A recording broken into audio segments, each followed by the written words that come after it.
How's it going, Archi Squad? Leon here and welcome to another architectural video. So for today's video, we are going to do something SketchUp related and 360 VR related. Basically, I'm just going to teach you guys how to render a 360 VR image with V-Ray for SketchUp.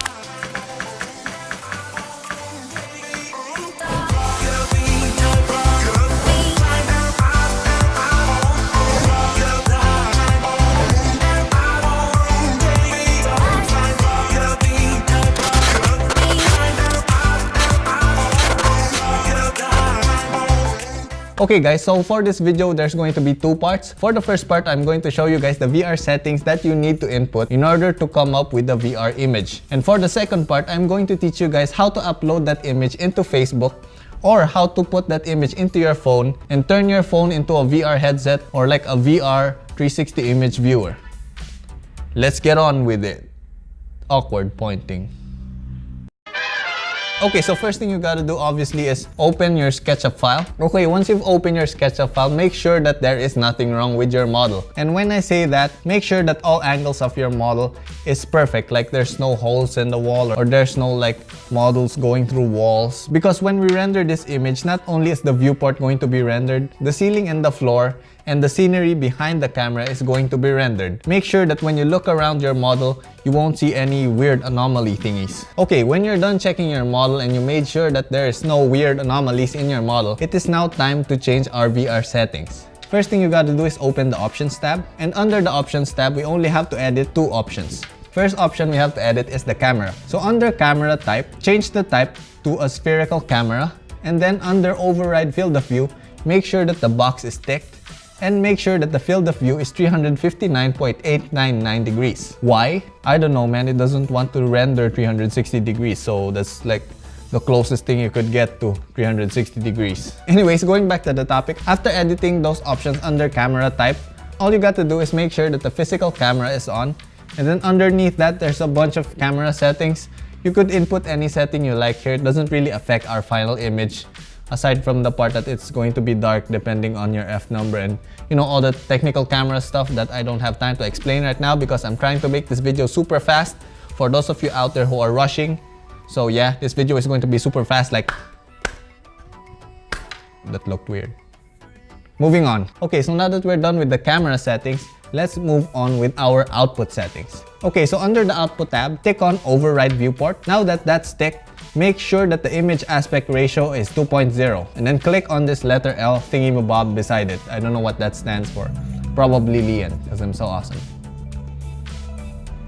So once that you've got that ticked, whatever width you input, it will affect our height. So if I input 6,000 width, the height is going to be 3,000.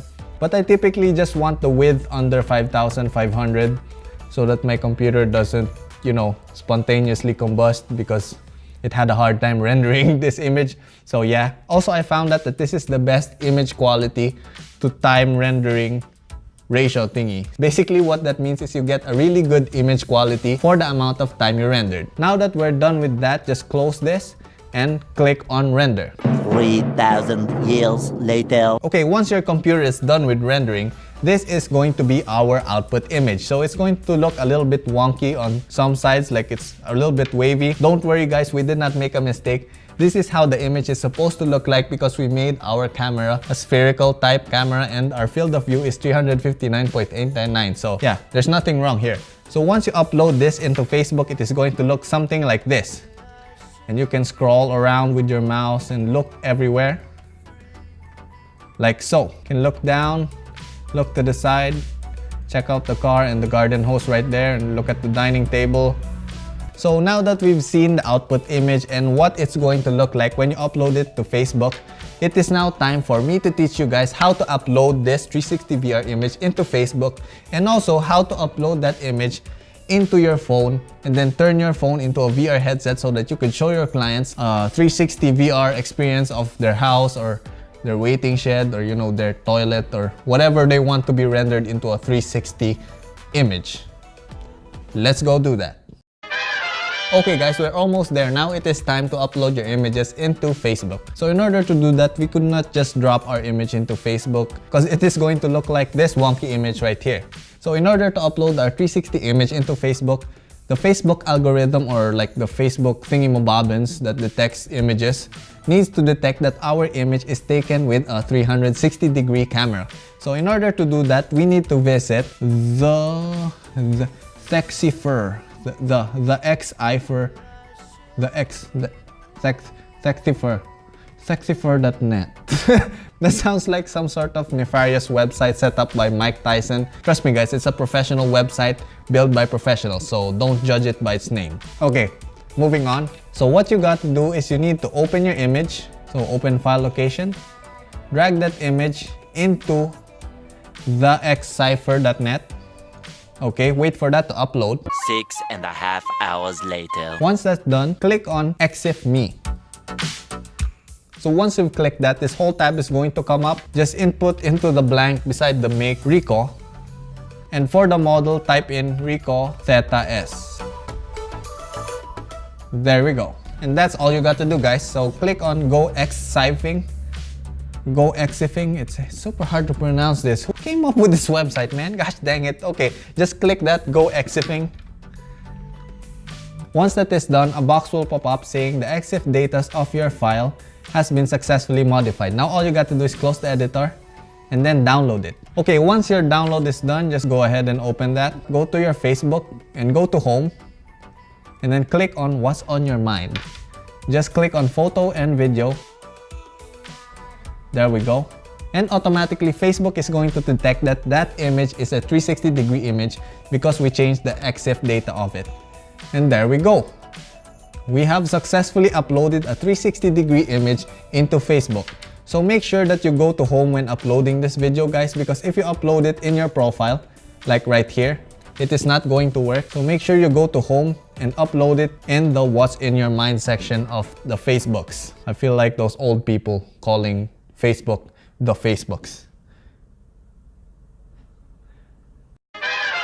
Okay guys, we are now on the final part of our video where I show you guys how to upload or how to put those images into your phone and turn your phone into a 360 VR headset thingy-mabobbins.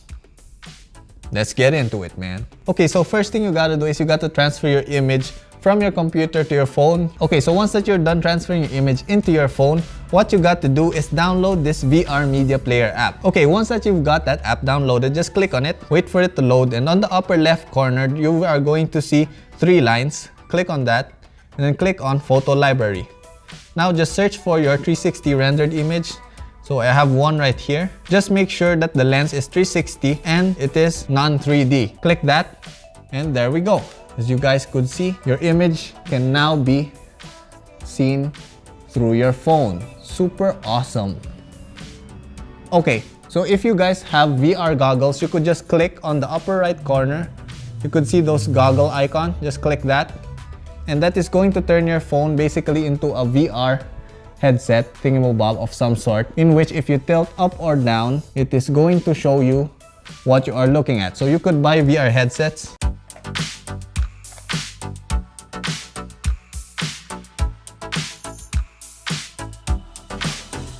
Or if you don't have money to buy a VR headset, just put your hands in front of your eyes like this and then place your phone in front of your eyes. That doesn't really work, but you know, you ain't got money, so who are you to complain? Just kidding, guys. So in order for this to work, you need a VR headset. It's really cheap. I'll leave some links down in the description below for cheap VR headsets. And with that, I guess this is the end of the video, guys. So I'm just gonna end the video right here. I will see you guys on my next video. Arky Squad represent. Flying peace.